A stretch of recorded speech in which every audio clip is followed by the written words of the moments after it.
So I was asked by a person on YouTube to show you guys how to use this Maya depth of field technique inside of Nuke instead of After Effects. So here we go. I'm going to actually go ahead and just get right to it. So once you follow the tutorial and you get your .exr file out of Maya with your ZDepth pass included in it, you can then bring it into Nuke. Once you're in Nuke, I'm assuming you already know how to use it. So just basically drop your image in, create a viewer, and snap it to your image. Once you do that, you can tab in a ZBlur node. So hit tab and type ZBlur, drop it in, and what you're going to do is attach this arrow or connection to your image, and then drag your viewer to the ZBlur node. And you're immediately going to see that the entire image gets blurred. That's because it comes default with a size of 1. We turn that to 0 to get rid of the blur. To know that you properly rendered your Maya image with the ZDepth, you can go up to your viewer tab and you will see a ZDepth pass. And once you got that, you're good. You can actually view it here. It's red. That's because how Nuke reads it, I believe. So now let's get to it. So what you need to do first is basically set your channels to RGBA and your Z to your ZDepth pass. And it's going to read all this from the EXR file. And nothing happens. Well, that's because we need to set up the focal plane.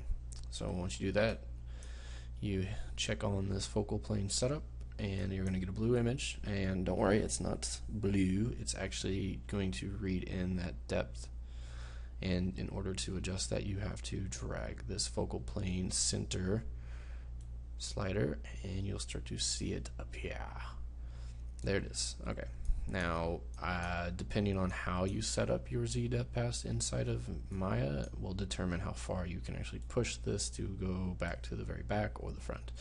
Now, because I didn't properly set it up, this is as far as I can go, unless I push it past, which we don't want to do that right now. You guys can toy around with that. Once you do that, you're going to actually set up your depth of field, and you're going to push this as far as it can go. In my case, this is about as far as I can go. Now, let me explain this for a second.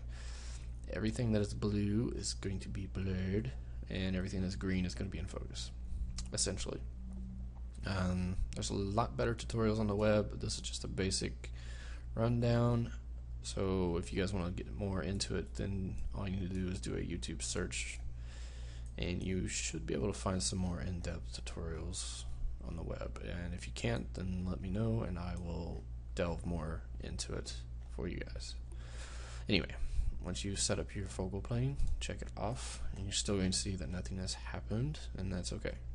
We need to actually drop this size back in. So we hit 1, you'll start to see the background start to blur in, and I believe the reason that does that is because there is an alpha channel on here, and it's basically taking this alpha from the background and blurring it into our actual objects, which is something you don't naturally want.